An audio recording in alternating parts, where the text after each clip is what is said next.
we have a good, I think everybody's on now apart from Mike. Hopefully he'll join soon. I couldn't get him on the phone. But thank you everybody for being here. Obi, thanks for holding the, holding it together while we're sort of like doing all the back end, running around like a crazy chicken, which I am doing at the moment. But hopefully be calm and collected. I'm excited to have you all. Your Royal Highness, thank you for honoring us. Sandra, it's amazing to have you. Yofi, like very short notice, thank you so much for stepping in.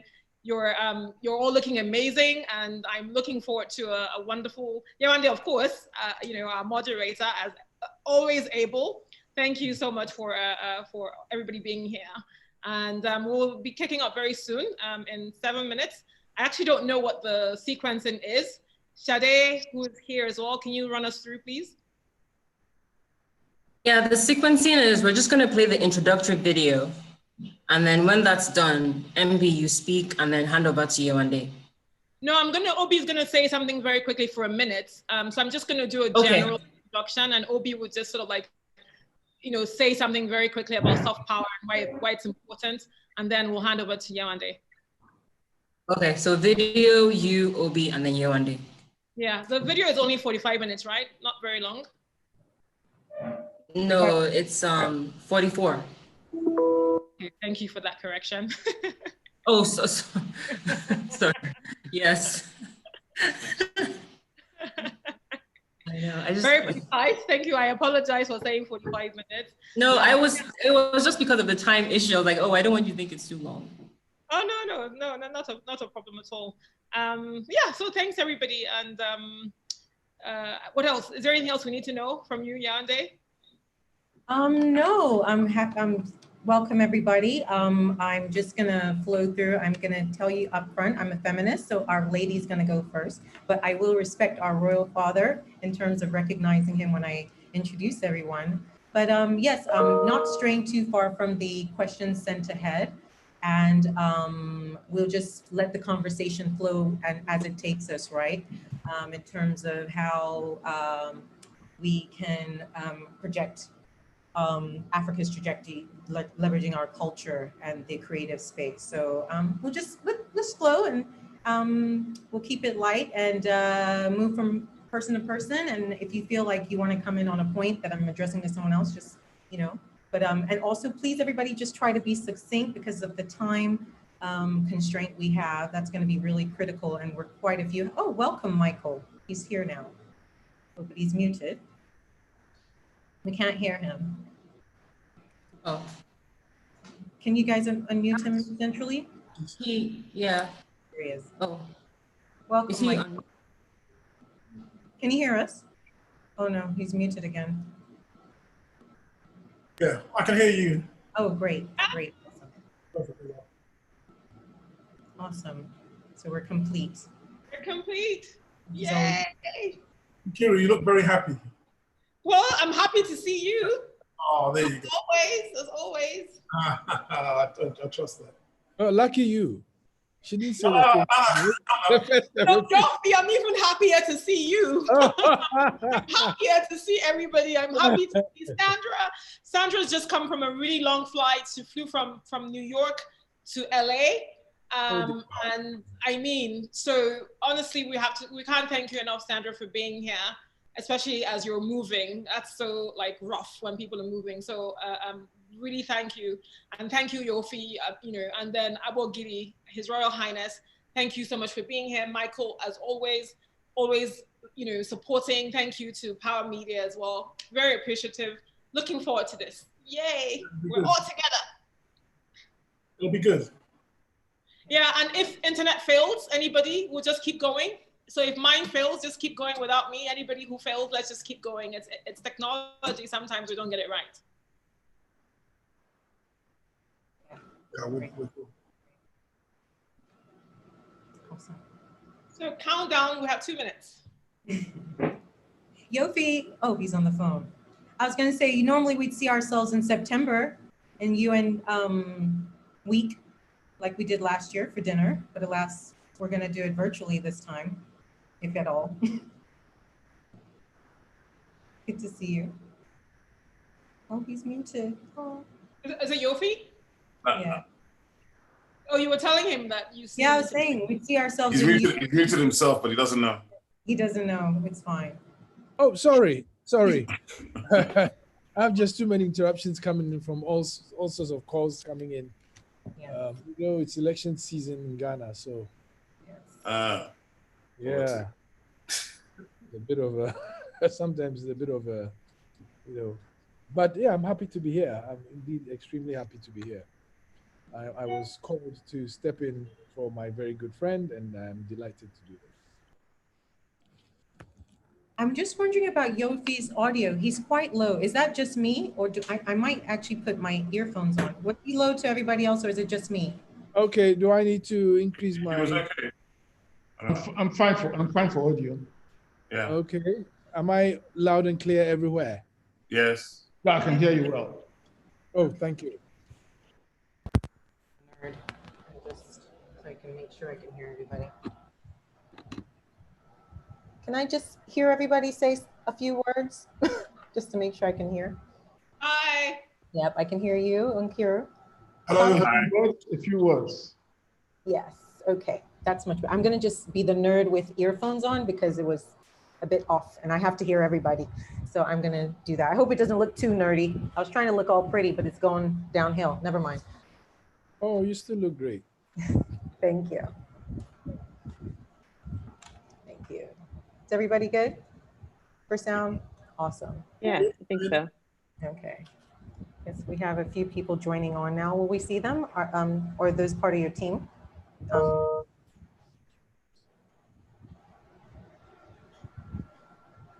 I think they're guests. There's like Okay. 28 people now. All right. Well, it's 5 o'clock, so perhaps.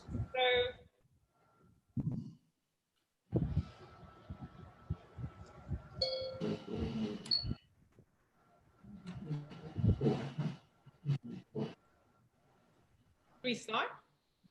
Okay, yes. So hi, everyone. Welcome to the Africa Subpower series. I'm going to go ahead and play a quick introductory video, and then we'll get right on.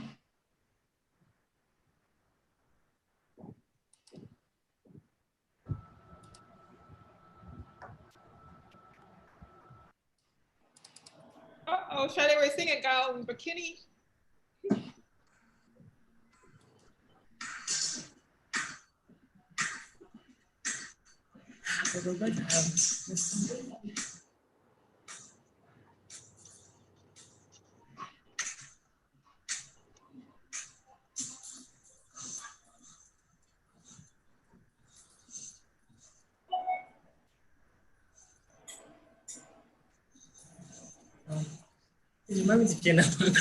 What is it?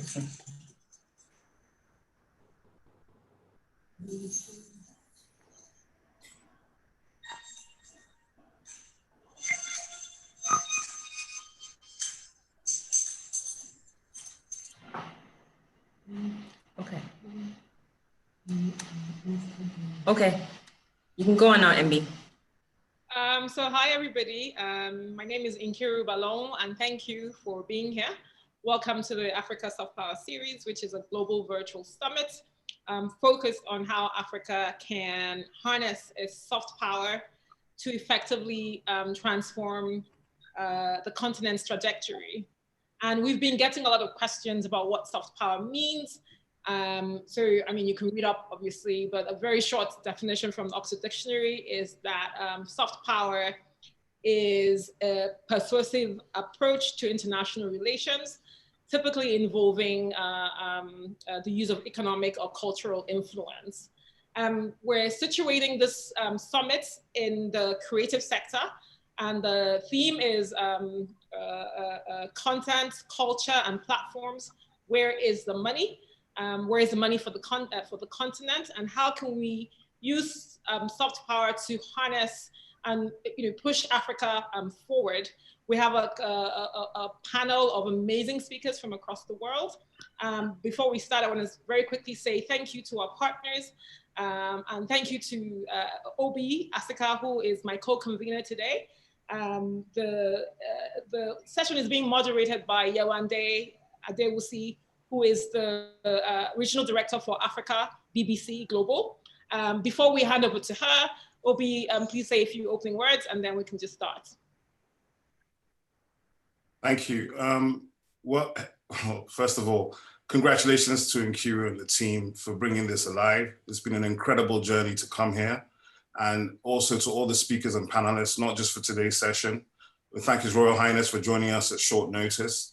And to just have a positive conversation about the power of African content, culture, the power of our stories, and how we can monetize what we do naturally. Welcome. Yewande, over to you, and thank you so much for being here. You're amazing. Thank you, Nkiru, and thank you to the entire Africa Self-Power team. This evening's topic is Reopening Africa, an opportunity to reboot, and we're channeling the return, working with governments, private sector, and creatives to boost Africa's reputation and transform Africa's trajectory. And I really want to take that as Africa's storytelling. And on our panel this evening, we have His Royal Highness, Igwe Nnaemeka Alfred Ugochukwu Achebe, the Obi of Onitsha, who's a traditional ruler in southeastern Nigeria. He's the Chancellor of Ahmadu Bello University since 2015, and an earlier Chancellor of Kogi State University. He serves as the Chairman of the Board of Directors of Unilever Nigeria and the Chairman of International Breweries, before turning to face traditional rulership as the Obi of Onitsha. He had a long, distinguished career in the corporate world, in Royal Dutch Shell Group, serving as director in various capacities. He has a first degree from Stanford University and an MBA from Columbia University, and is a global citizen of note and a patron of the arts, and is, we're going to talk about that later, his world-class museum that he's building in Onitsha. And he's the host of the annual Onitsha Ofala Festival. We have with us this evening as well, Sandra Jackson-Dumont, the director and CEO of the Lucas Museum of Narrative Art. I'm so excited, you don't understand. I nearly arranged all my George Lucas memorabilia here for this evening's talk. And this is a new museum under construction in Los Angeles. She's tasked with leading the institution through its opening and beyond. She came to the museum, Lucas Museum, from the Metropolitan Museum of Art, where she served as the Frederick P. and Sandra P. Rose Chairman of Education from 2014 to 2019. She is a native of San Francisco and received her BA in Art History from Sonoma State University in California and her MA in Art History from Howard University in Washington, D.C. Welcome, Sandra. We also have with us this evening, which is gonna really, we're gonna hit you on the spot with the Year of the Return and beyond the return. We have Yofi Grant, who is the CEO of Ghana Investment Promotion Center under the offices of the presidency in Ghana. He is officially appointed to the board of directors of the Organization of African Pacific Caribbean States Endowment and Trust Fund. He is also on the steering board of the World Association of Investment Promotion Agencies, representing Sub-Saharan Africa. He is a council member of the Council of Business Network of African Union, which advises African governments on private sector finance and infrastructure. And last but not least at all, we have Michael Eboda, who's a UK-based lawyer turned journalist turned entrepreneur. And he is the founder and CEO of the Powerful Media Group, one of the most respected media businesses in the UK, championing the minority cause. And he is responsible for the Powerless UK, a prominent publication which features Britain's most influential people of African and Caribbean heritage. So welcome all of you.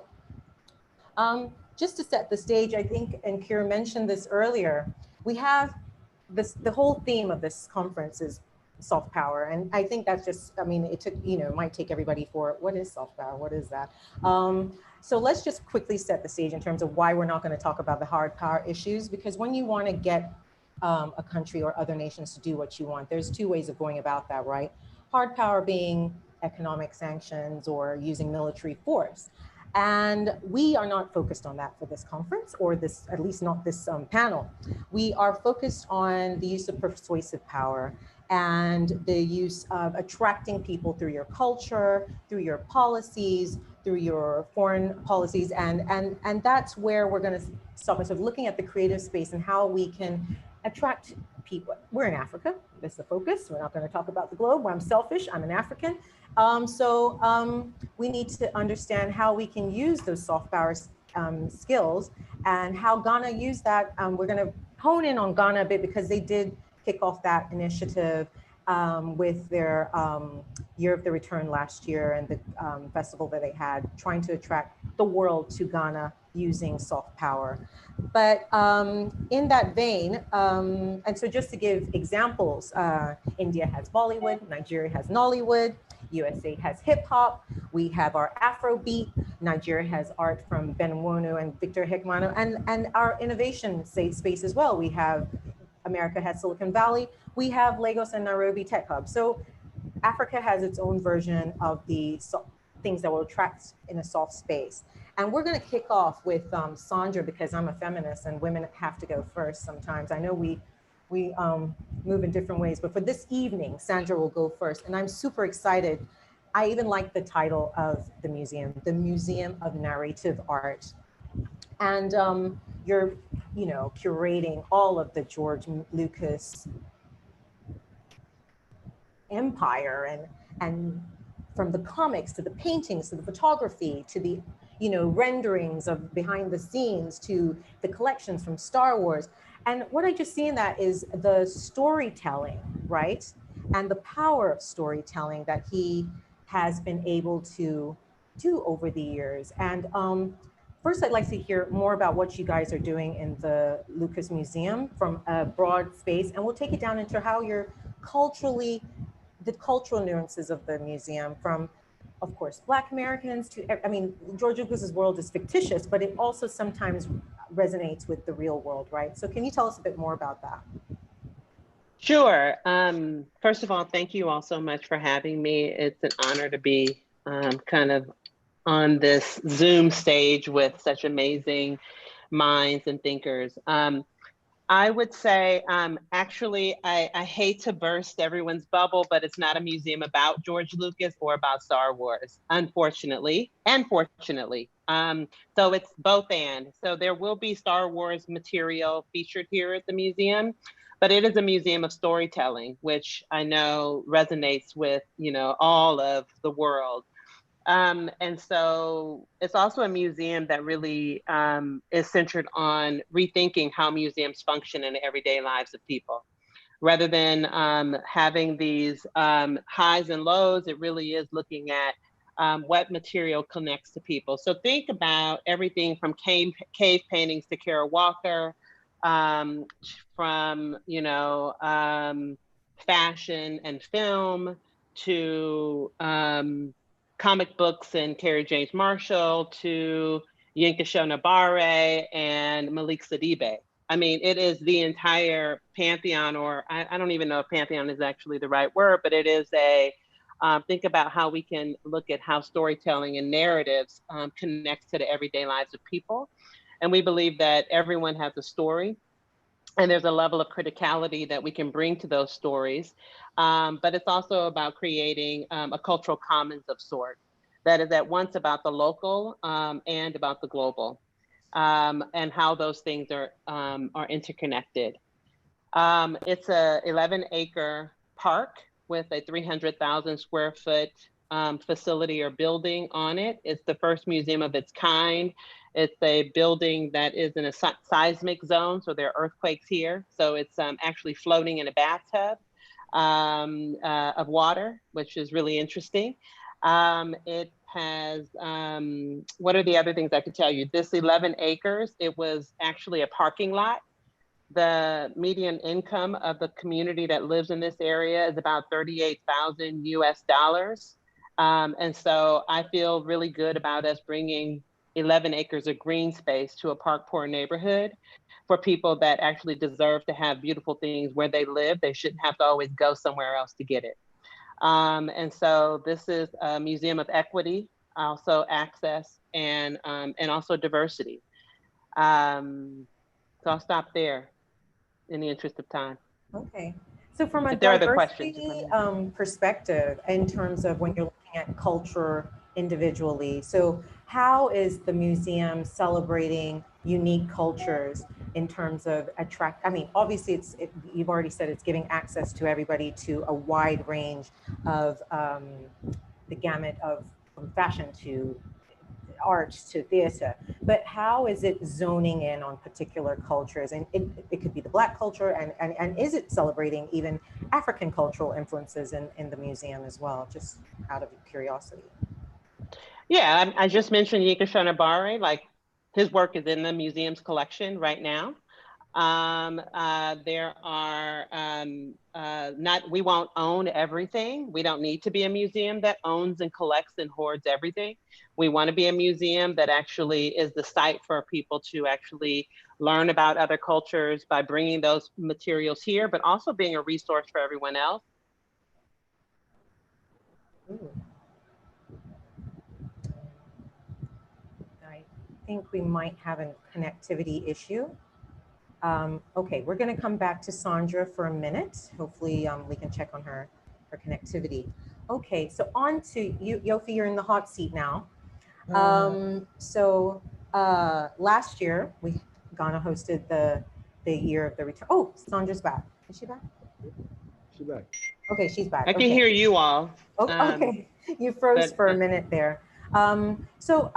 We'll leave you for a minute. We understand how the museum is bringing a diverse range of areas in the creative space together and creating accessibility, right? Because not everybody can go into someone's house that has a Yinka Shonabare, can get to England. So it's great to bring that to a wider audience, especially like you said, it's in the area that you built the museum as well, to bring access to that population.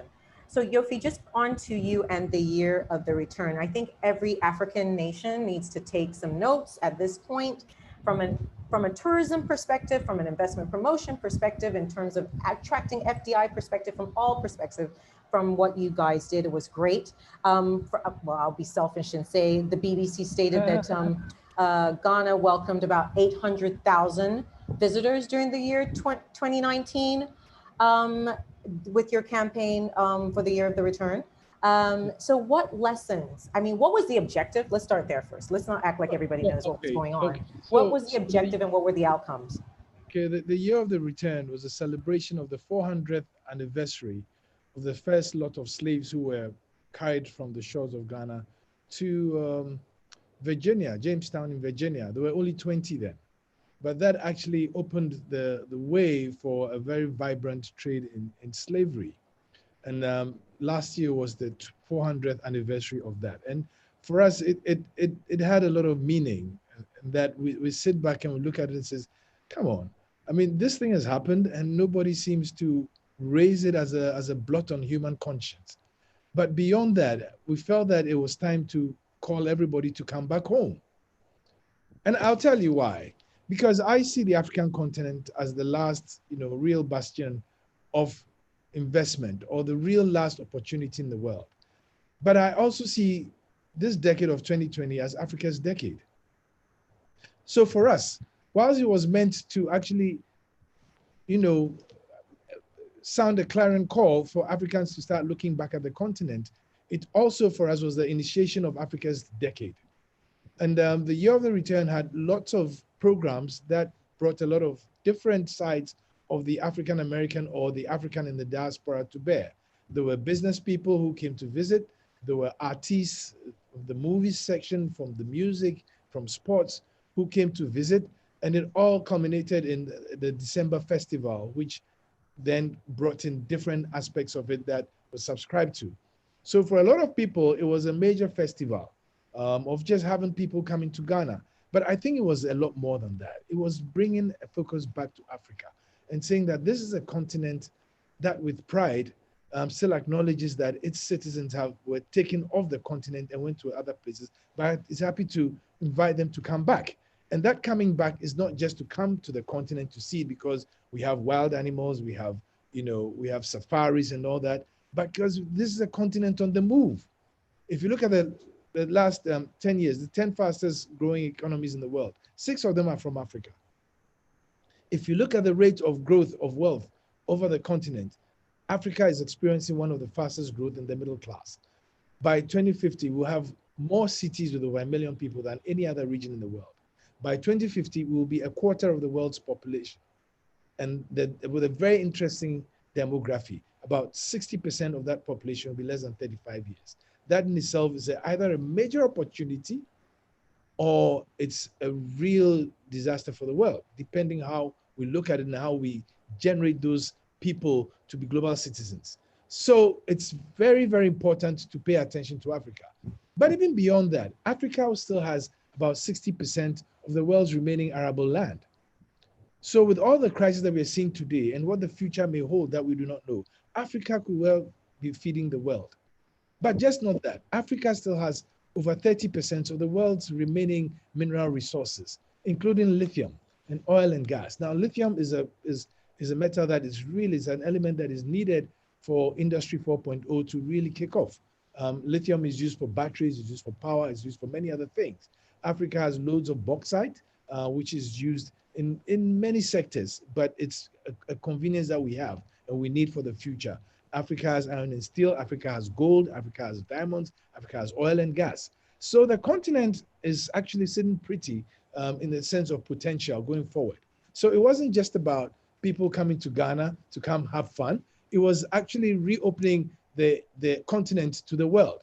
And to echo the words of my president, when he said that Ghana must usher in the Ghana beyond aid, and that Africa is no more going to be accepting or shouldn't accept aid as a means of growing our economies. We should use our own resources. We have 30% of the world's resources. We are a wealthy continent, yet these people are poor.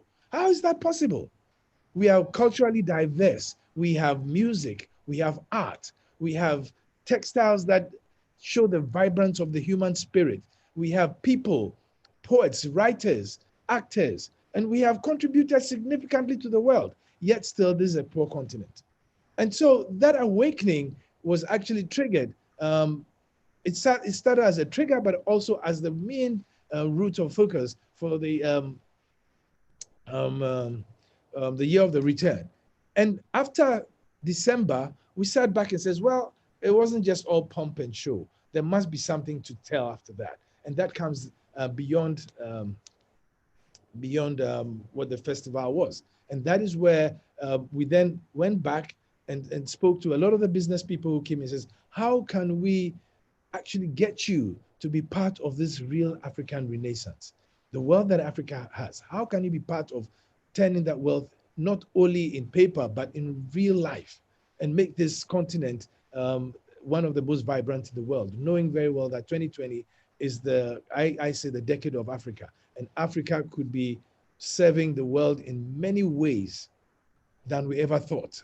Yeah. Not just sending people from the continent as slaves to go and develop other parts of the world, but actually developing the world and embracing the world. And by the way, with the advent of the CFTA, Africa is probably the only region that is embracing multilateralism and opening up to the world. Everybody else is now looking inwards. America is looking inwards. UK is running away from the Brexit, has run away from the Brexit or left the Brexit, and everybody is becoming insular. Africa is the only continent that is saying, hey guys, we are here and we are free and happy with you if you want to come. If you only come and work and help us develop and share the whatever it is. So Africa has the spirits of mutuality going out there.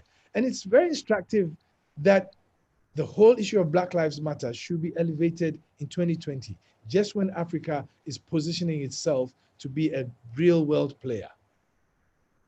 So on that note, since you're mentioning Black Lives Matter, because sometimes I was going to push that to someone else, but now that you brought it up and linking this to the African situation, what do you think Black Lives Matter means to you, and what does it mean to Africa? Like you said, it's come at a very poignant time where we're thinking about how to grow ourselves as Africans, but it's an issue that has its own, because there's a lot of us in the diaspora, right? And you know, they did start off from a slave point of view. They're Africans, like you've drawn them back. So what does Black Lives Matter mean to you, and what should it mean for Africa? Well, I mean, first of all, Black Lives Matter is another clarion call to say, hey guys, the fact that you took us as slaves to come and develop your country doesn't mean we are downtrodden or you should still treat us anyhow you want. We won't stand for that.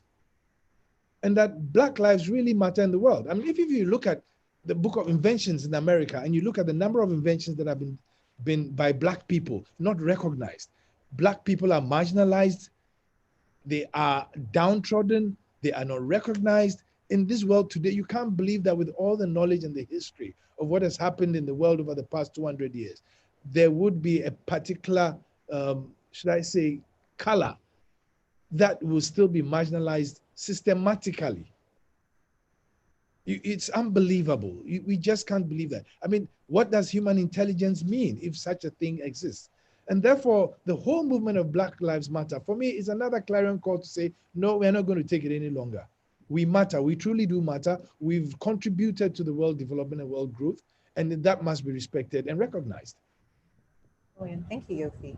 So Michael, I'll move to you. As a journalist and a champion of Black excellence and you've been celebrating through the Power List and the Future Leaders Report. Now, I'm going to take you in the media space. We're both in that space. I'm not editorial, but we're both in the media space. What do you think is the challenge of mainstream publications in telling the African narrative and celebrating people of African heritage? Because, you know, there's sometimes this thing that everything's negative from Africa, but, you know, how can we find, what is the challenge of telling those positive stories? Hi there. Thanks for having me on this platform to give my views on this. The problem with mainstream media in the West, and it's really important that we distinguish this. Obviously, within Africa, media is a totally different thing, and the way that we portray ourselves on our own continent is totally different from the way that we're portrayed in the Western world. We have, gosh, I don't know how many newspapers in the United Kingdom. There are very, very few Black journalists who work on them. So there's your first problem, right? I was fortunate to work on one of them, a few of them actually, the Sunday Times, the Observer, and places like that for quite a while. And I'm going to give you an anecdote that kind of should explain why we are where we are in terms of the representation of Black people in Western media. I was working on a newspaper, and a young boy called Damilola Taylor, you may remember the story, he was unfortunately killed. He was a 10-year-old kid who got killed in a place called Peckham in London. Not one of the most salubrious neighborhoods. And it was a tragic story. The paper I was working on at the time, mainstream newspaper, I went to the board. We put up the pages on the board, and you have a look at what stories are coming up. And on the board, there was a story, Caribbean-African war about to break out as young Nigerian kid is murdered, something along those lines. And it was complete and utter rubbish. Basically, they were trying to say that this young boy had been killed as part of a war between Africans in the UK and Caribbeans in the UK. And I said to them, this is complete rubbish. I know this area. I know it very well. I have people who live there. I know a lot of people in and around there. What this is young people with knives. That's what the problem is. It's nothing to do with this so-called war between Africans and Caribbeans. I have no idea where you guys got that story from. And I explained it enough for them to have changed it. But the implications of what they were about to write could have been quite grave had that been written, had it been seen, because all of a sudden, you know, rumors start, people start to take sides, and you don't know where that's going to end up. So the biggest problem in UK mainstream media is the fact that there aren't enough Black journalists in it to tell the stories and to tell the positive stories. I left mainstream media because I wanted to set up something that did tell positive stories about us. I wanted to celebrate the fact that in so many ways we are excellent, but for young kids, they don't see that. So what you get is this spiral of young people growing up without ever understanding what it is possible to be. I was very fortunate personally. I left England at the age of 14 to come and live in Nigeria. I lived in Nigeria for 8 years. I went to the University of Ife. I did law. I went to law school. And the thing that happened to me was one thing that happened to me that was really important was all of a sudden, I saw Black people doing things, serious things. So obviously in Nigeria, for people who live on the African continent, it's not really that big a deal. To see a Black lawyer, a Black doctor, a Black, I don't know, pilot, any sort of a profession. When I grew up in the 70s in the UK, we didn't see that. We didn't see that at all. So I started my company, Powerful Media, when I eventually got back and was more settled and what have you to the UK. I started my company, Powerful Media, to actually showcase role models to young people, because I just thought it was so important. It played a really important part in my life, and I just thought that if I can give that experience to younger people without sort of flying them out 5,000 miles away, to catch malaria or something, but if I can give them that experience of people within their neighborhoods and within their communities who are doing well, not footballers, not musicians and entertainers, although there's nothing wrong with excellence in that area, but what we call attainable role models. We want them to become doctors. We want them to become architects. We want them to become lawyers, and so on and so forth. And that's why we set up what we set up. And we've been very fortunate. It's moved from strength to strength. We've launched twice at number 10 Downing Street. We're consulted quite often on anything to do with the Black community in and around the UK or Europe. So we have quite a lot of influence in terms of, the way that Black people are now seen. But without, and I'll be really straightforward, without us doing stuff like that, really, you just don't see that over there. Mm-hmm. But on that note, so in celebrating excellence in the UK, that's fantastic, but we still have the stereotype of Africa, right? And there is poverty. I mean, I have this internal issue, and even in my organization, but what can the media and journalists do in terms of connecting the world and Africa to the world a bit? I don't know, it's happening little in drips and drabs and events and activities and programs like the Year of the Return and Beyond the Return, but how can we really sustainably reverse the stereotype, right? Yeah. Mm-hmm. I hear you. I think, look, one of the things that we can do is all of us need to be a little bit more conscious of the diaspora. And I think that we need to think of ourselves far more consciously as brothers and sisters. And if we start on that note, I think that given the ease of mass communication in today's world with Instagram and Twitter and what have you, if we start off with that sort of mentality, I truly believe that we will begin to start to work together, because that's the next phase. So, how does somebody from Britain work with somebody in Ghana to perhaps export something to a Black business in the United States? Those are the sorts of things, the interconnections that we can start to look into and start to build on. And I do see that actually happening in quite a few instances. I look at the number of businesses, for instance, in the UK, the Black-owned businesses in the UK that are growing, we've got people running $14, $15 billion businesses now who are Black in the UK. That didn't happen before. Are those people now beginning to connect with other Black people?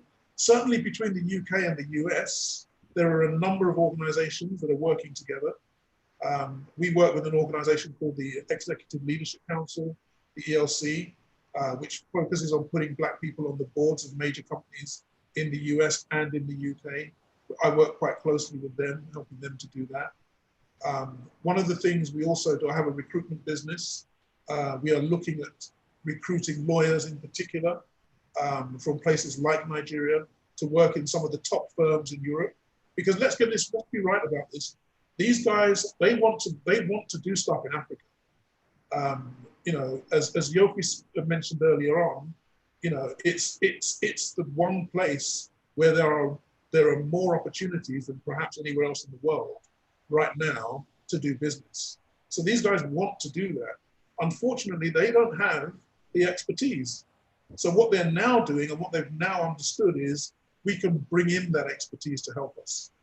So there's a real demand in the UK, certainly, for people who have an expertise in being able to deal with you know, Nigeria, Ghana, you know, Sierra Leone, and anywhere across Kenya, anywhere across the sort of sub-Saharan African continent. It's finding those interconnections that link us together. Don't forget don't see them as them and us. You've got to link the two, and to create those interlinks, to change the narrative. Yeah, absolutely. Exactly. So, Your Royal Highness, please, may I first start by saying, how do I address you? Because I'm having a giddy girl moment right now. I'm like, how do I address him? So can I start with that point? You just did.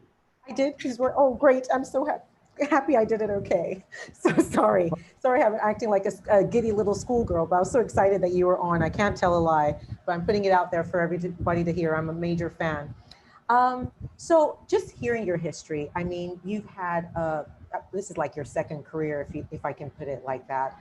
You had an illustrious corporate career in Shell and still serve on many boards to now and today's time. And you're still have a very pivotal role as a traditional ruler and preserver of our culture.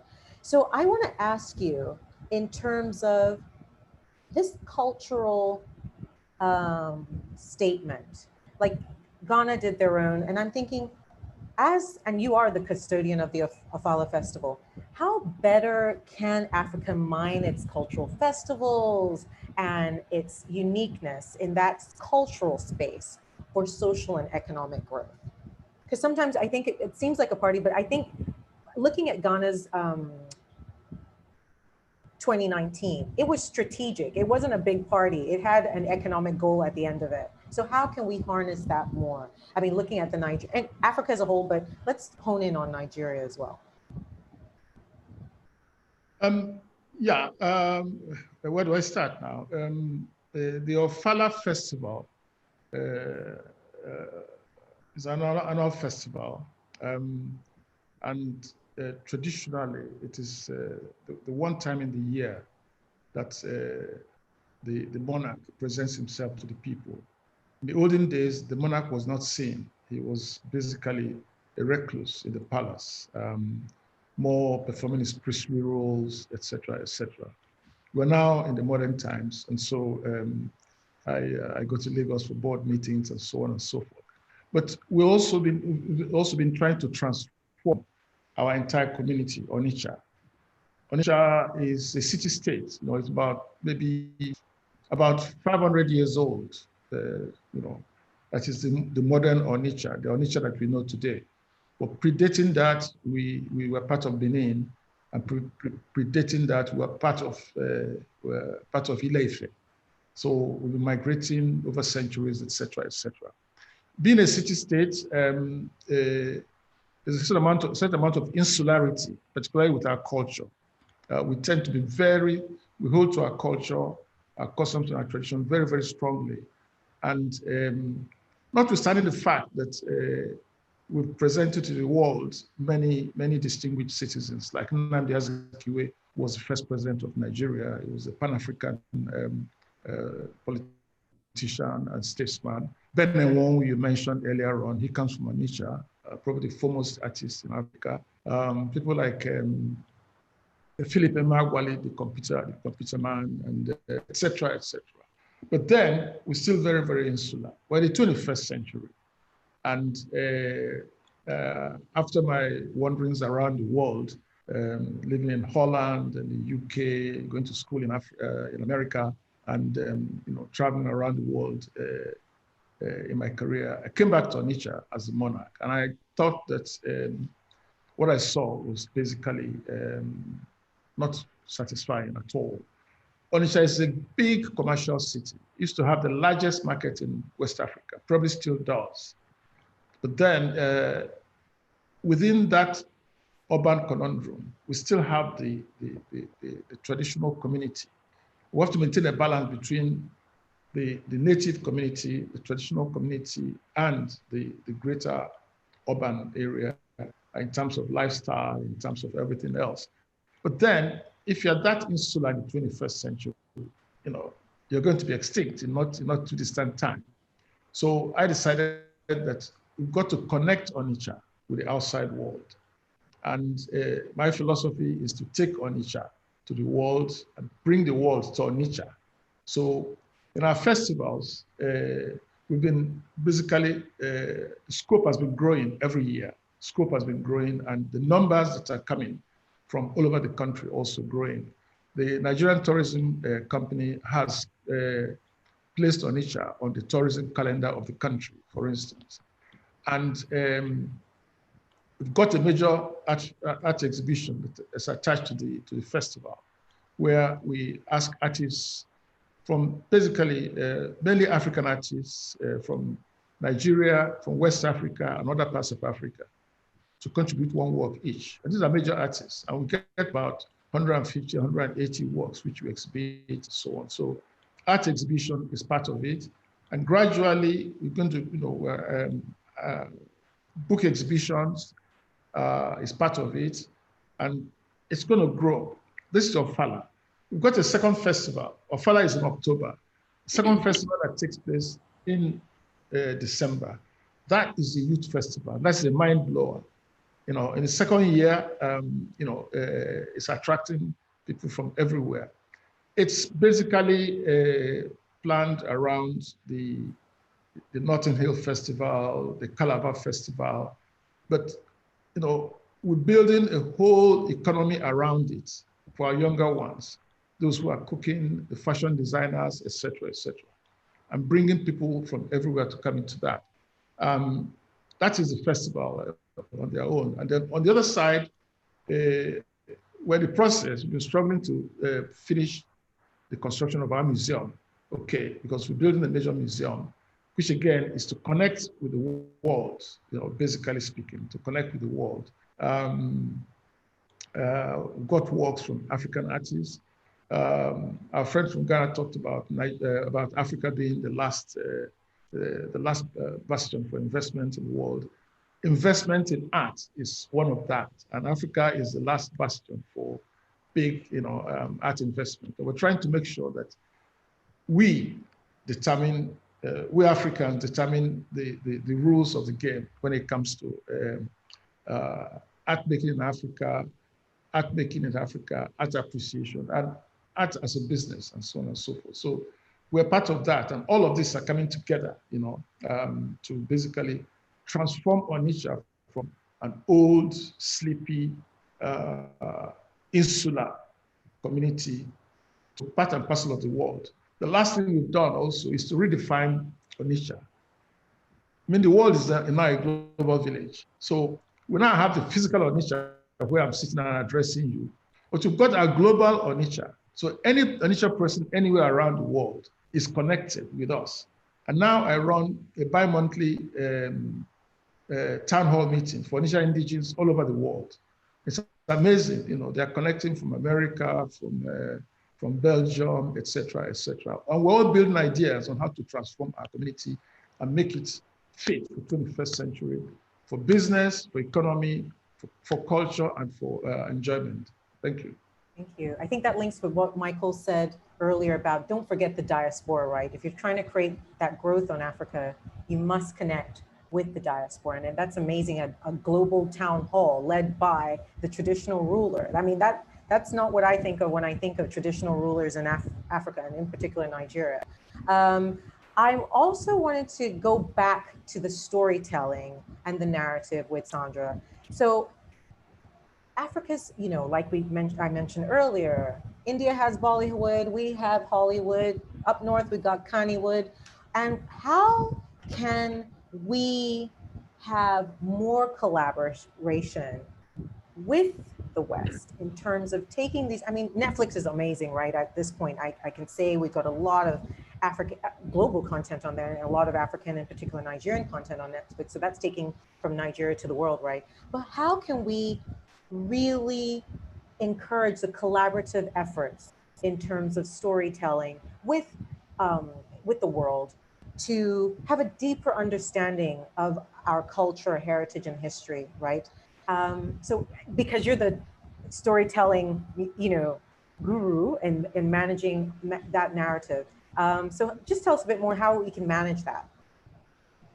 I think it's actually not dissimilar to what's already been spoken about here. I think it really is about creating bridges around reciprocity, figuring out kind of where there are connections and needs. I think that a lot of what we talked about earlier, someone mentioned, that a lot of what has been built in terms of aid and connection to Africa has been centered on and from a needs-based deficit narrative.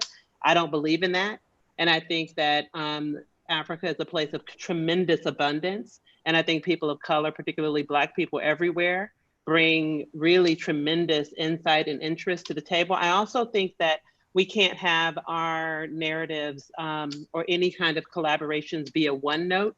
I think that we oftentimes are in situations where people are looking for one representation of Blackness, one representation of Africa, one narrative, and we have to be the people that say that that is actually a misnomer. It is actually problematic, and I think that we have to be the custodians of presenting divergent narratives about who we are, so that we actually are seen as complex, dynamic, and a part of an ecosystem that exists within Blackness and extends and connects to more of a global kind of relationship to other cultures. So I think that that's one thing. I also think that we have to do a really great job of, I talked about reciprocity. I think everyone has to have skin in the game.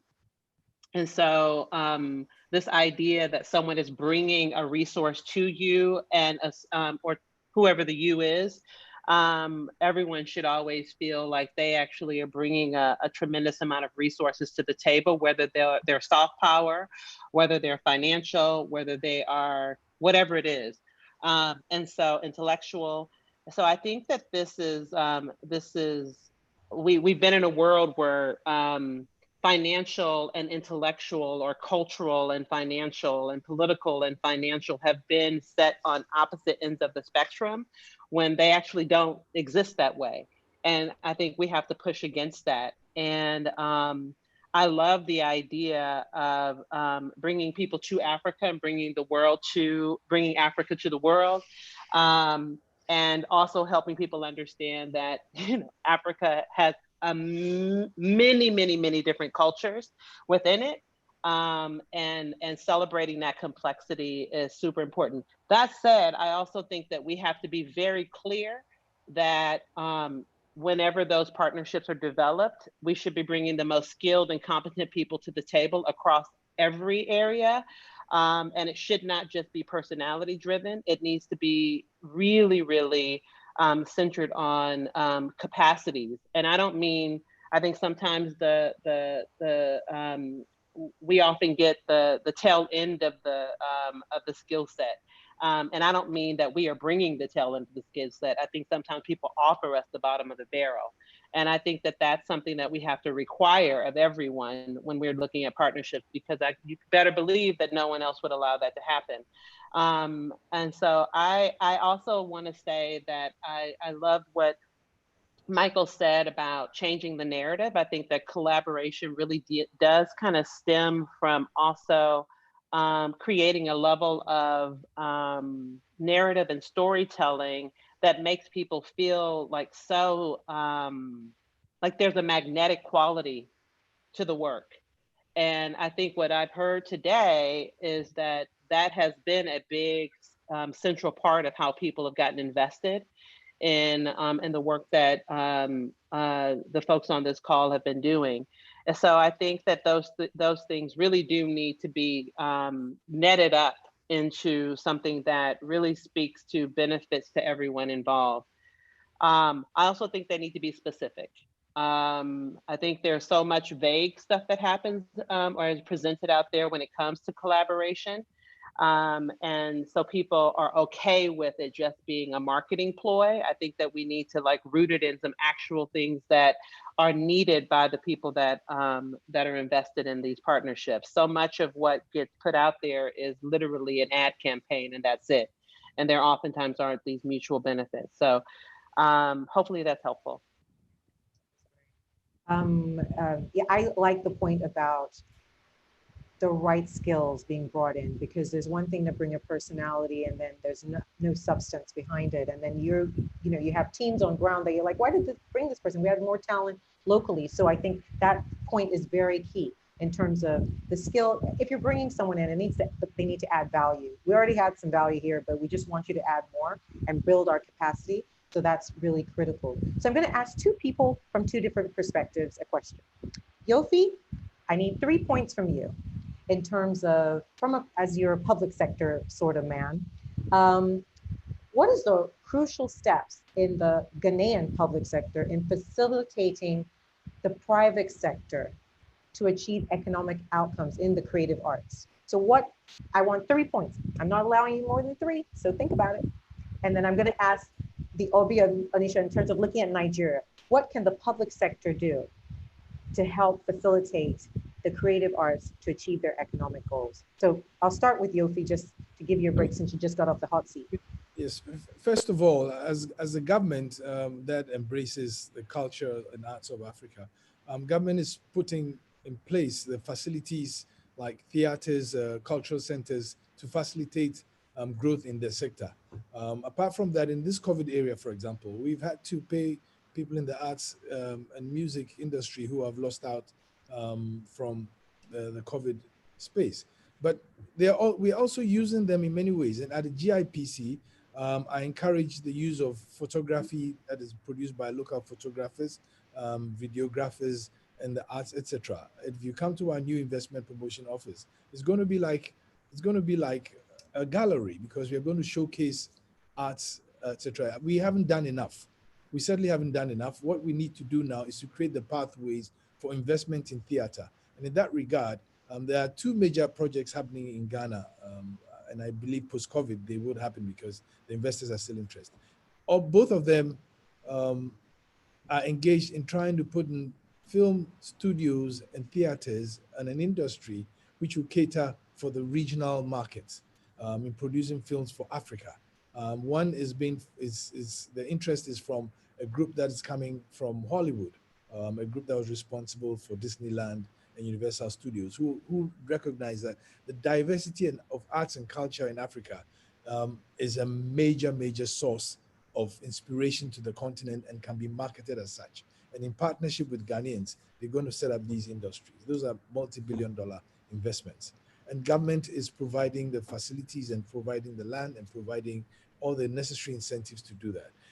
And secondly, also ensuring that there's a new policy on filmmaking that gives a tax-free incentives to enable us make films at much lower cost than it would anywhere else. And then, of course, we are also promoting poetry and literature in Ghana. And there are quite a number of initiatives in the education space to facilitate that. I remember that as a young boy, the African Writers series was one of my favorites. And that's where I got to know Achebe, the whole lot of the Wole Soyinka, Amataidu, and all those things. We don't see them anymore.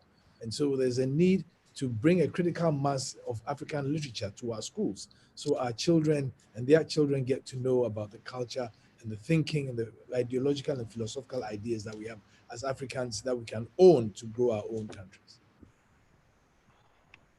Great, thank you. Thank you. So, Your Excellency, Your Royal Highness, the public sector you talked about, right? Yes. So what? And quasi-government bodies. I think the first point I should make there is that we need a policy an arts policy which is up to date and which is creative, which is relevant to the present times. I've gone through our art policies, and I mean, it was designed how many years ago? It was designed by, it was created by civil servants from a civil servant's perspective. And I think a policy that should work and be relevant must have a very strong input from the people in the creative arts themselves. There's no doubt about that.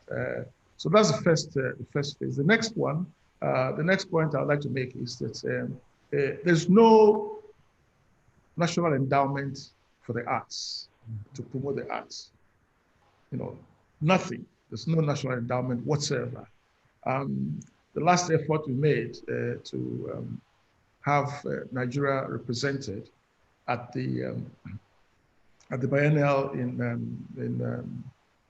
Venice fell flat because the government didn't see why they could put up $2 million to support the establishment of a stand for Nigeria. Ghana did, you know, and I tease my Minister for Information and Culture. He's Minister for Information and Culture, and he's a journalist, so you know where his interest lies. It's on the information side rather than on the cultural side. So an endowment to support art education and incubation of young artists, and to sponsor our budding artists and curators and art makers to participate in international festivals, so that to see where the world is going and to realize that they need to keep improving themselves and growing themselves and so on and so forth. That's very, very important. And that's what an endowment can do for us. And then, of course, we need the art spaces around. Our National Museum in Lagos, if you've been there, I mean, you know, nothing to write home about. And the few functioning museums in Nigeria are all basically privately endowed. The latest one is endowed by Omoba Yemisi Shillong at the Pan-African University in Lagos there. I'm struggling to do one over here, and a few other art patrons on their own initiative are struggling. Most of the support and patronage to not only visual arts, but literally art, to the arts, is from the private sector. The banks, the privately wealthy people, you know, that's where the support is coming. And when that is happening, the government, or people in the government and the public sector, they take all of that for granted.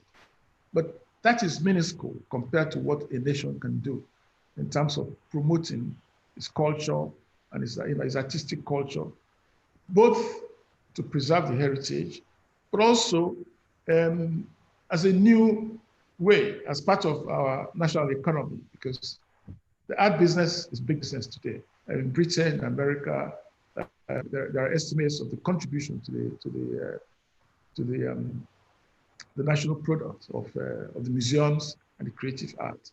So I think these 3 points, I think, put together will help to project the creative arts in Nigeria and make Nigeria stand shoulder to shoulder with other countries in the world.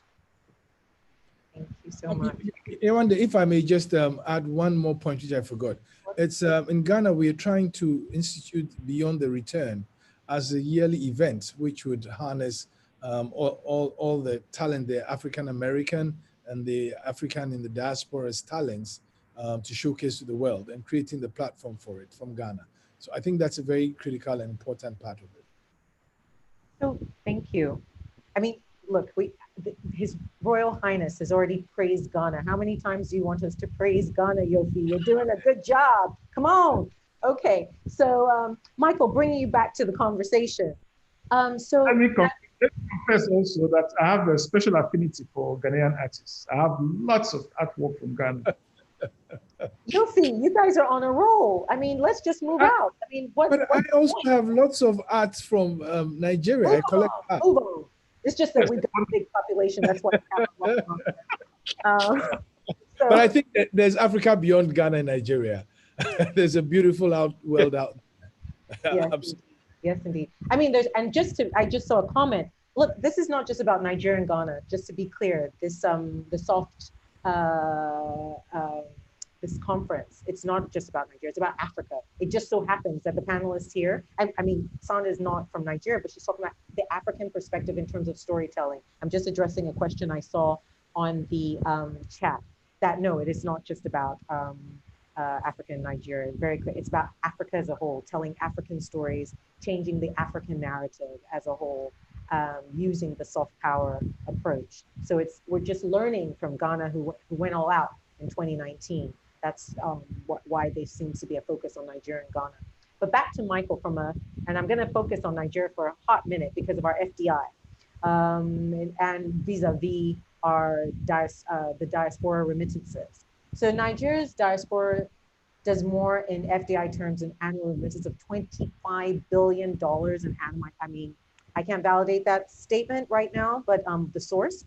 But how do we translate that, right, into I mean, yes, it's supporting individuals, and yes, people are supporting like different unique projects, but how do we really harness that? Because I'm thinking, okay, His Royal Highness is building a museum in Onitsha, and he's saying, like, of course we would like more support from the government, but sometimes, you know, they're trying to build roads and hospitals, or we won't talk of other things like the NDDC, but, you know, all sorts of things are going on. But how do we harness that in terms of supporting this whole creative space that is telling the positive African narrative? Is there a way we can channel that? Because there's one thing to say you're building a hospital, building a house and all that, but how do we get that? $25 billion is nothing to be sniffed at, in my personal opinion. But so how could we channel that in the creative space? What are your thoughts on that? I think it starts with a mindset. And once we have the right mindset, and the mindset I'm talking about is belief in our own institutions and in our own people. Far too many of us look to overseas institutions as being the point of excellence. We first of all need to start believing and understanding the fact that there is so much good on the African continent itself. Now, we've always been told, and, you know, from an international point of view and international perspective, that, you know, Africa is second, third, fourth rate, or whatever, however we want to believe it. We need to get rid of that mentality first and foremost. And I think once we do that, all sorts of opportunities will open up.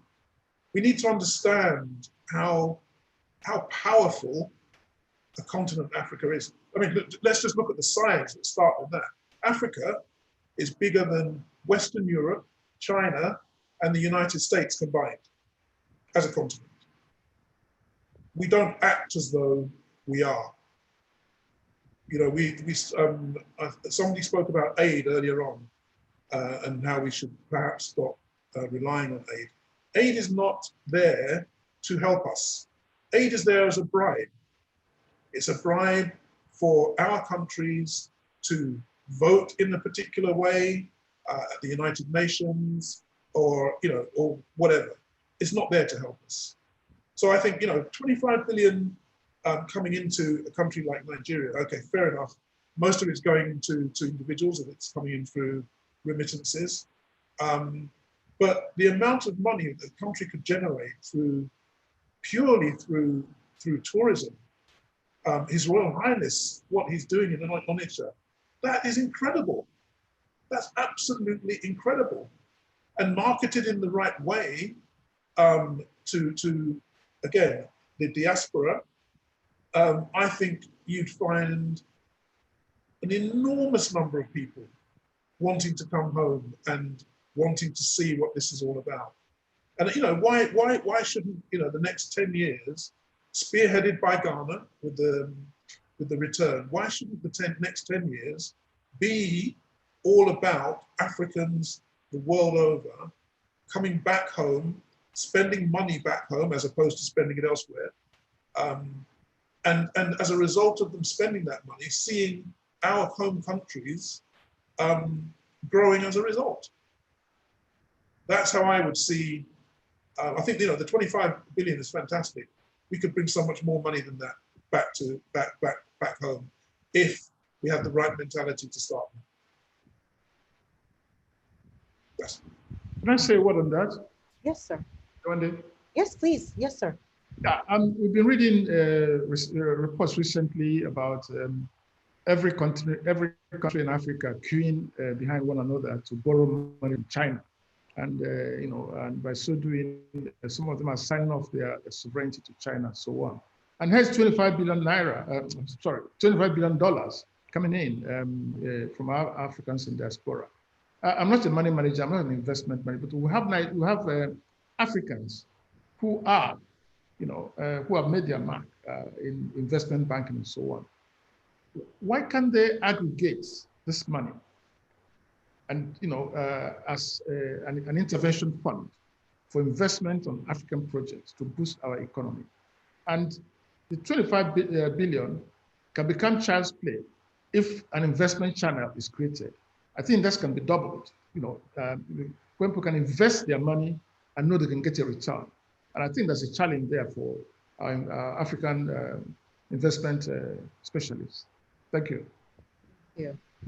So I think we have a poll to run, right, in here? Yewande, can I add a point to what His Highness just said?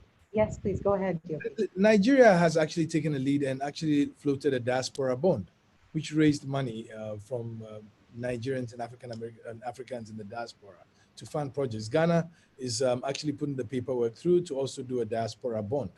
And so those are critical. But if you look at the African American economy, with a spending capacity of over 1.4 trillion as of 2019, even if just 10% of that comes to the continent, it will make a significant change. Significant change. It's estimated that the continent needs about 80 billion a year to upgrade its infrastructure to catch up with the developed countries. And I believe that there is capacity and there's opportunity for that. So I will be very grateful to keep singing that hymn that yes, we are ready as a continent and we can go out there and partner with the rest of the world, especially the African in the diaspora, to make things work for us. And can I just add to that by saying, look, this doesn't have to be in any way, shape or form charitable. No. There are things within Africa we can sell to the diaspora. And there are these things, there's a real craving right now, I see, amongst Black people in certainly Western European countries, to understand where they're really from. We have a generation now of younger people who didn't have what I had, the privilege of being brought up partly in Nigeria. They've never been, some of these young people, but they do have a craving to come. They want to know where they're from. They want to know more about their history. They want to know more about their culture. And I think that there's a fantastic opportunity lying in wait for them, if you like, for them to come over, and they will spend that money because a lot of them do have the money to spend. Yeah, I'm going to take on your point and address the question to Sandra. So someone said me that the African American consumer are about $1.3 trillion per annum. How, and linking to Michael's point just now about that interest in wanting to know about where they're from, how can we channel that in terms of this, consumer population that is Black American, African American, that really wants to connect with the African market? Sandra, how do you think we can do that? I know telling more about the narrative is important, but and how would that help in that connection, linking the consumerism with the interest in the culture and the heritage? I think you just said it. I think that there is a true interest in travel.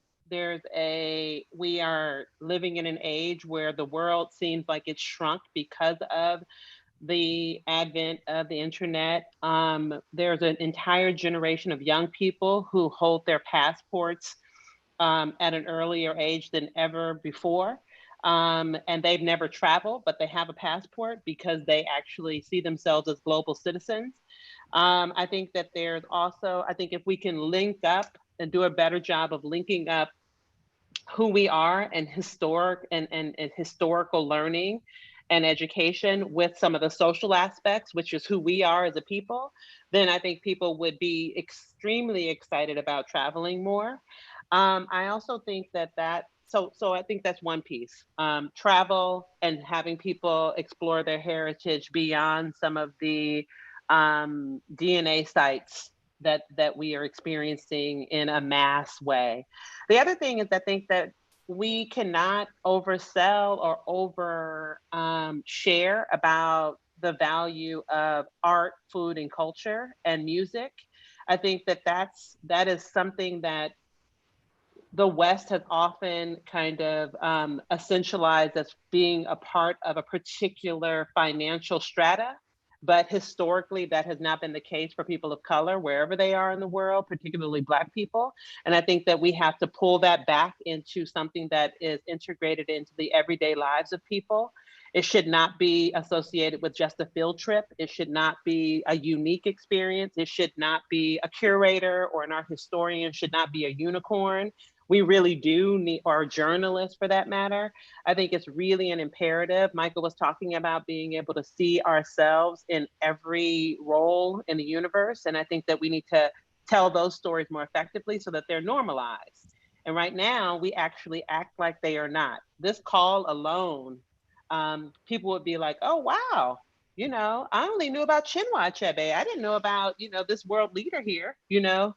I think it's really, really, really important for us to do that. So I think it's messaging and also making sure that it's affordable. I also think that we need to connect that kind of travel to the continent to actually the education system so that young people are having access earlier in their lives to where they're from. And making it affordable through the education system. That should be a part of essential education. Travel should not be an anomaly. I think that's a really important thing. Me, myself, I came from lesser means and I did not travel. I didn't have a passport until I was almost graduated from college. But I've traveled the world since, right? I knew it was out there, but I didn't actually travel. But it had everything to do with my economic background. Why should that be the case? And so I think that this kind of exposure with reality attached to it should not be, again, an anomaly. It should be the norm.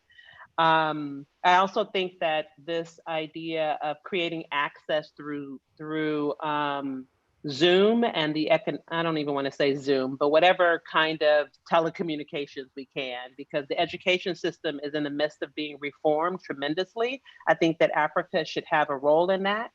I think that cultural institutions can be an extension of the classroom in deep and rich ways. I think neighborhoods could be the same.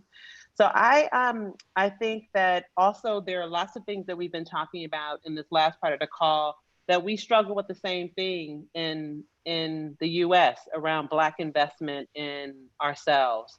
I just moved from Harlem. I lived right in the heart of Harlem. And everything we're talking about here is just in that small community is a microcosm of that space as well. And so this is, it's a really important piece of discussion. We have cultural institutions in New York, Studio Museum in Harlem is one example that really needs greater investment.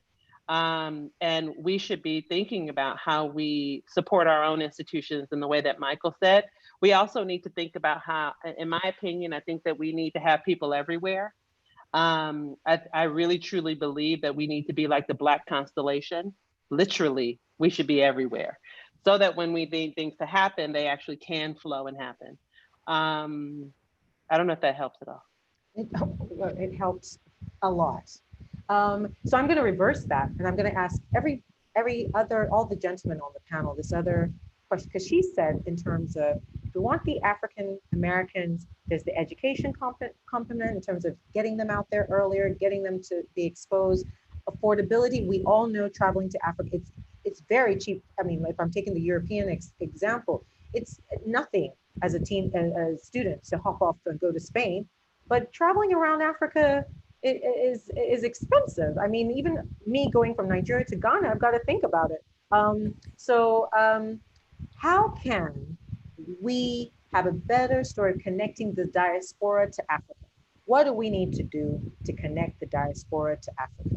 Because we've established that, okay, I'm a Black American trying to discover my heritage and my links and my roots, but I'm already African and I'm in the diaspora. What are you going to do? How can you better connect me to Africa? Okay. In spite of your expensive travel routes. Just joking. Should I take a crack at it? Because I was just going to piggyback on something that Sandra says, that we ourselves, we need to have that consciousness. I mean, it's easier for me to hop on a plane to London than it is for me to go to Senegal or the Congo. And it's all because of some antiquated regulations and the inability for us to see the bigger picture. So policy is very important, free skies policies within the continent. And I think that's why the CFTA is so important. So that's one.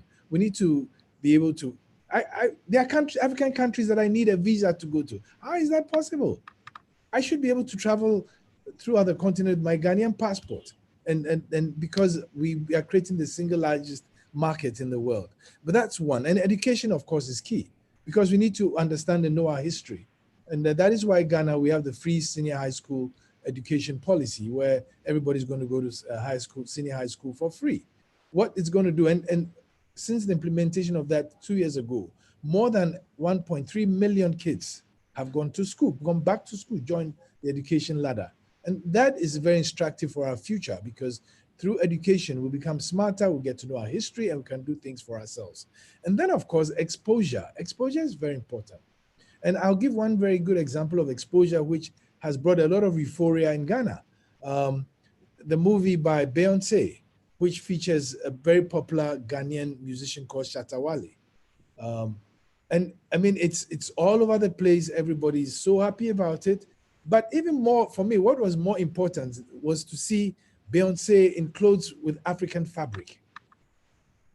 Because I've had a few people call me and ask me, so what's the name of that fabric she was wearing?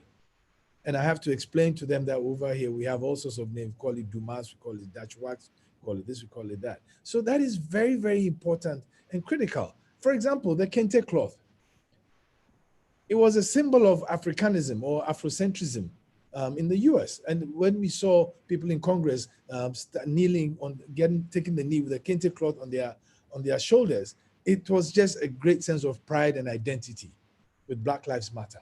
So I think that we have everything for us to expose. We don't even have, it's only till recently that we had a large player in the news space, African news space. We don't even tell our story. How can we let CNN tell our story better than we can tell our story? How can BBC tell our story better than we on the continent tell our story? So we need the exposure, we need the networks, but first of all, we need policy that engages us together and helps us to negotiate these pitfalls that make us retrogressive. Okay, I'm going to call in His Royal Highness now. Your thoughts? Connecting, how can we, Africa, connect better to the diaspora? First of all, oftentimes, at least in Nigeria, I can say for that, what people think of as tourism, I don't think will attract many people to come in and to visit, okay? Maybe in South Africa and East Africa, they're doing better than that. But even at that, I mean, it tends to be package tours where, you come in for a week and then take a bus and go there and there and there. You see, we don't have an efficient public transport system where the young, third-year university student can decide to come to Nigeria on his or her own and kick around and do what he or she wants to do and then go back to America. No good public transport system. Hotels are too expensive. I mean, they're not geared to the tourists. The tourist wants clean sheets, bed and breakfast, and they can find their way and so on. But of course, there are security issues, et cetera, et cetera. So we can improve on that to get people to come home or to come back to Africa and get to know Africa better, et cetera. And not the package tour, but people can travel on their own and come. And that's what it's all about. When I go to America, when I go to anywhere, I go on my own. I jump into the public transport, I have a map and all that. So we have a long way to go on that. But the other side I want to talk about is bringing our own diaspora Africans, children, to come back home, to learn our language and all of that. And what we do with our December festival is geared to the youth, planned by the youth, and a lot of our kids overseas who are born in America, who are American passports, are now coming back home to be part of this 1 week festival, and mix with their own kids and kin at home. So more of that can happen, and of course, breaking the barriers, between Africans and African Americans in the United States, for instance, and in Britain also. It's there, and got to break the barriers and feel like we're part and parcel of one another, because we have a common history. I think we have to emphasize education, history, our cultures, and all of that. All of it will help. There's an Igbo village in Virginia, in Staunton, Virginia, is running around the year now, where African Americans can come and learn about Igbo culture. They teach the language and the bit of the culture, the food, etc. And they have little festivals, etc. Many of these can help to break the barriers and bring people back closer together. So I've heard a couple of things, and I'll recap.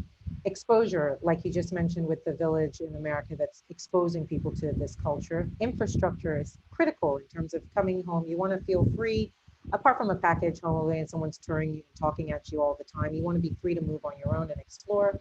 And also this bit of security. It's key. If you're going to come back somewhere, that has to be assured as well. So Michael, I'm going to treat you like a diasporian, if you don't mind.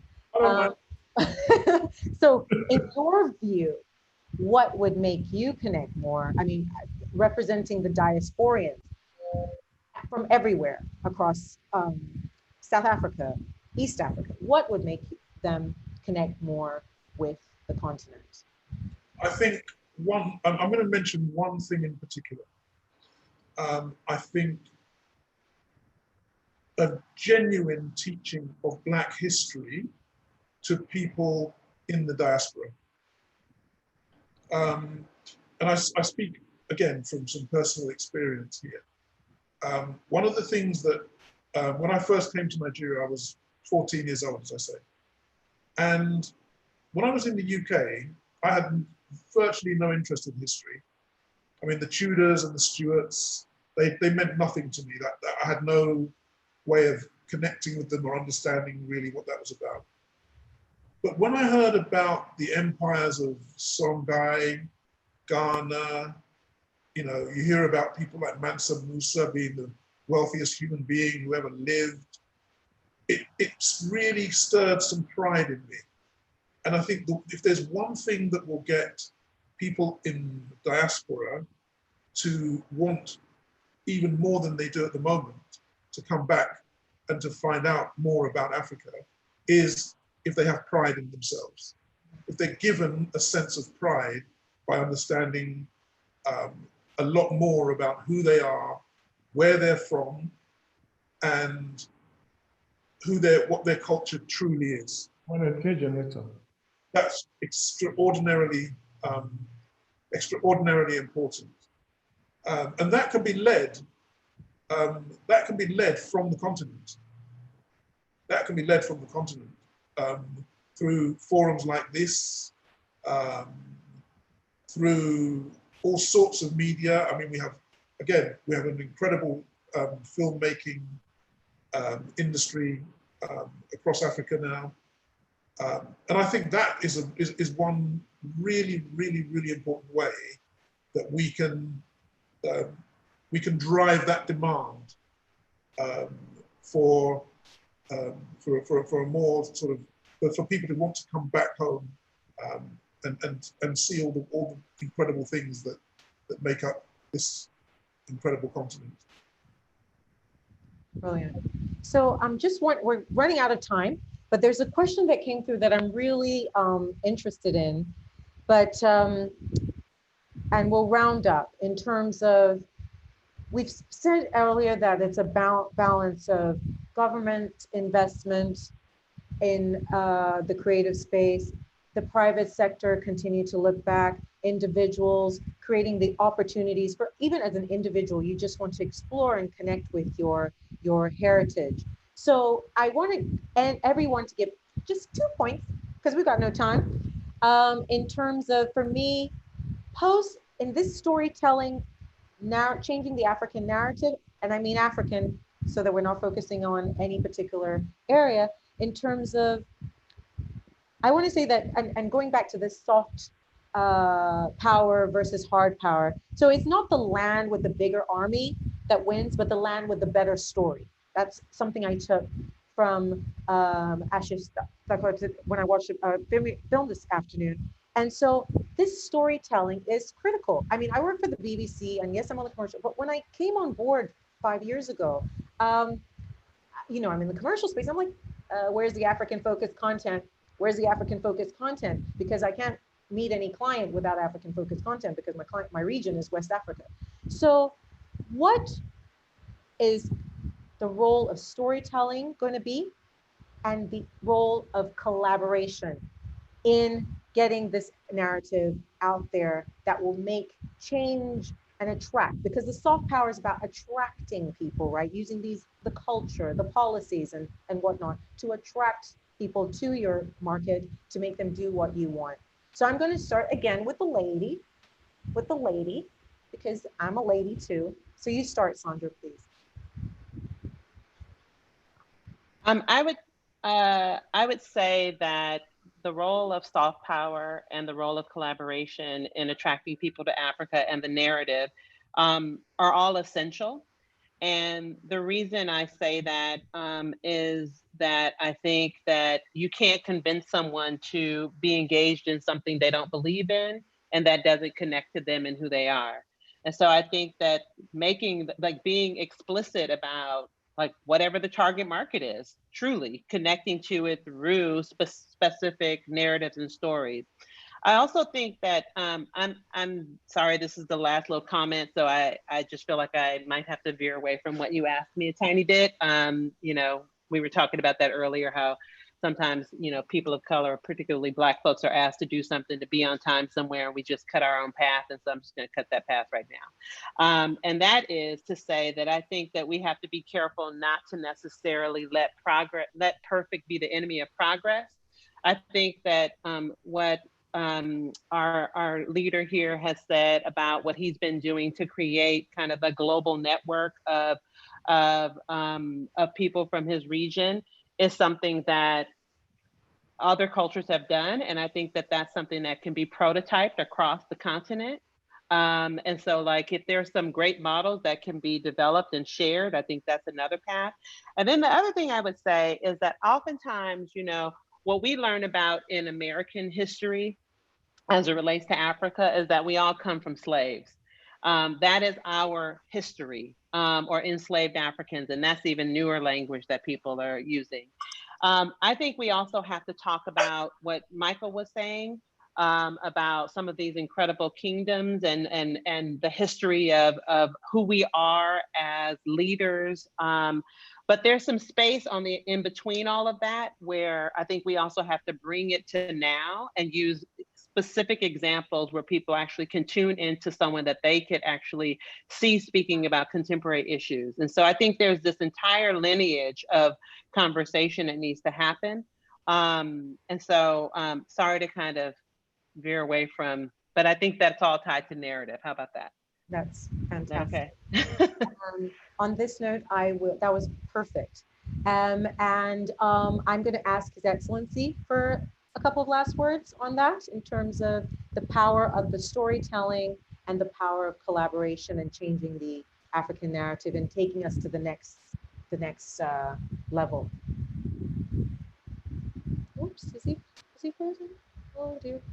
Oh, did you hear me? Yes, I heard you. Okay, great. I was wondering whether you were calling on me specifically. No, I said, you are not a Royal Highness, excuse me, sir. That's why. So let me defer to your Royal Highness. When you become one, I'll let you know.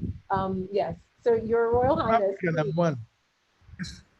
It's me? Yes, please. Your thoughts on the story, changing our narrative through storytelling and collaboration to take us from the level that we are now as Africans. And I mean, Africa and that connection, how that will help us in connecting with the diaspora. And the diaspora is not, we always seem to focus on the diaspora in America and the diaspora in the UK. We got on this call, and I'm seeing on the chat, we got the diaspora from Brazil on here, the diaspora in Asia. We got diaspora everywhere. So let's not forget them, but how can we use that, the storytelling to connect and collaborate? Jamaica too, just put their hand up. Mm-hmm. Oh, yes, I think first thing in my place, we have a saying that if you believe in yourself, others will believe in you. If you trust yourself, if your self-confidence is very important, and you've got to portray yourself. Great. I think the network is acting up. Strong, not physically strong, but I think, okay. Anything else. The second point I think has been made before. My brother from Ghana, that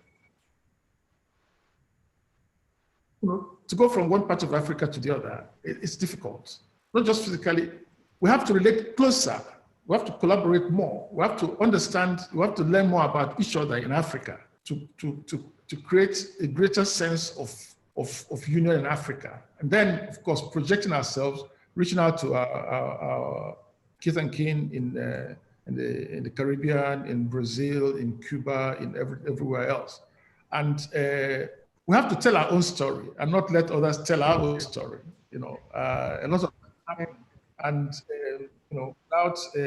without being particular in a way, we've got in Africa we have different histories of colonialism, and those histories are there.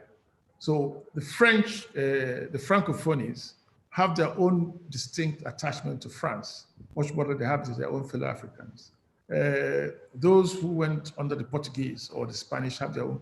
So we've got to break all these things out and create our own Africa, which is Africa. And then from there, we can relate to our kith and kin everywhere else in the world. And the Indians create their own dynasties around the world. Their families that have people in Britain, in America, and all that, but the root is, is back in India. And in that setting, they create a whole world for themselves, because they've got a bit of America, they've got a bit of Britain, and yet they're all Indians, and they all come back home every 2 or 3 years, etc., etc. I think it's building stronger bonds, getting back to our roots, and telling our history story. Like I know now that we didn't originate from Benin. We originated from Ile-Ife, and spent about centuries, and that brings me closer to Benin and closer to Ile-Ife and to Yoruba nation. And I have a Gala blood in me. So, we've got to make a point of all these relationships. Ultimately, we find that we are nearer, we're close to one another than we tend to. And by seeing ourselves as united, by the outsiders seeing ourselves as united, they have more respect for us.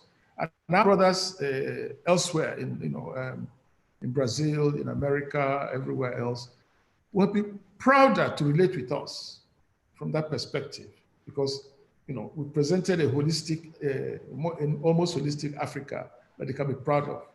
I think that's that's my own contribution there. Thank you. So tell our own stories and be more connected. We're more connected than we are disparate. I think that's another thing. We always try to find our differences, but we're actually more connected. Physical and in our minds, in our minds also. Exactly. And Michael, not last. Oh no, I've got Yofi too. Yofi, are you going to be succinct? We got like 3 minutes. Okay. Yes, less than 3 minutes. I think we can't overemphasize the idea of telling our own story. I mean, that is critical. We need to tell our own story to shape the narrative of the Black man and the African. And, you know, eschew this sentimental attachments to colonialism and all that, that seems to have shaped our lives. We need to create a new narrative. There are too many good stories in Africa not to be told. For example, the whole idea of the Black Panther, Wakanda, was a very illuminating and elevating thing for the Black person, and because it was told with Black people. And I think that's very important. Then secondly, we need to leverage on technology to be able to do that significantly. I mean, technology gives us significant leverage to reach everywhere in the world today. And the more we embrace it and the more we use it to show how good the continent is and can be and will be for the future of the world, the more important it is. And we can't overemphasize that the world needs Africa much, much more than ever for many reasons, some of which are highlighted earlier on.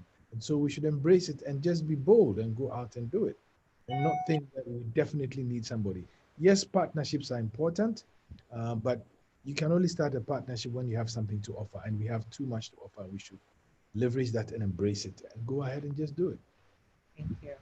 So just speaking to the diaspora comment and even our links with other markets, like the link with Haiti and Africa is huge. The West India and Africa is huge. So Michael, last but not least, what do you think in terms of this opportunity with, again, the storytelling, changing the narrative, and the opportunities for Africa post-COVID-19? Let's close it on a heavy one. This COVID, we avoided it.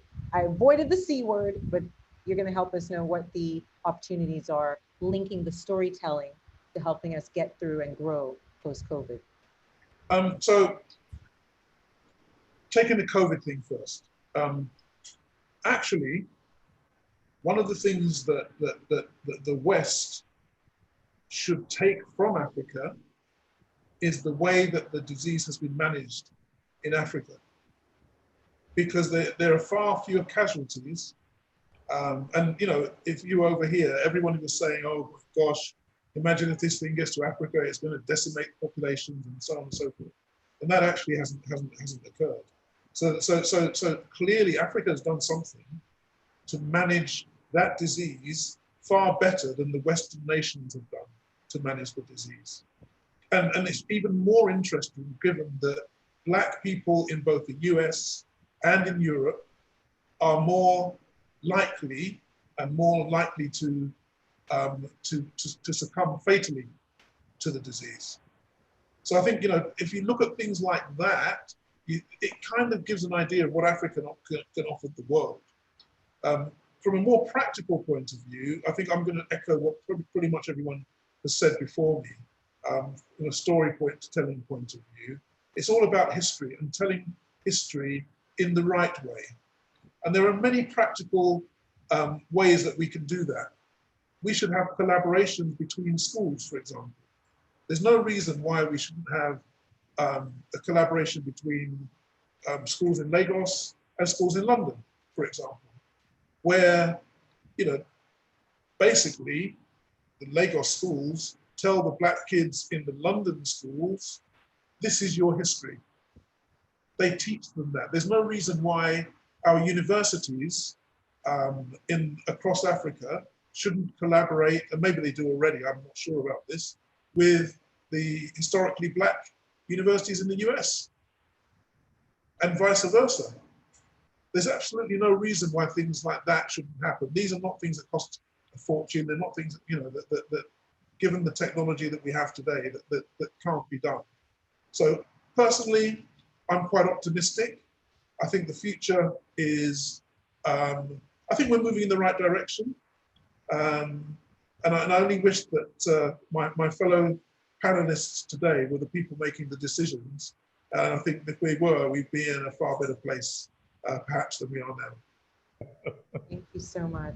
So I'm going to thank all our panelists this evening. We had His Royal Highness, the Obi of Venetia, Igwe Nnaemeka Alfred Ugochukwu Achebe. We had the director and CEO of the Lucas Museum, Sandra Jackson-Dumont. We had the CEO of the Ghana Investment Promotion Center, Yofi Grant, and Michael Eboda, the CEO of the Powerful Media Group, and myself as your moderator, Yewande Adewusi, Regional Director for BBC Global News in Africa. I just want to wrap, and I'll probably hand over. Obi and Kira, do you want to say a few words? Because all I have to say, and I'm going to repeat it, I said earlier, the land, it's not the land with the bigger army that's going to win this, but the land that can tell the better story.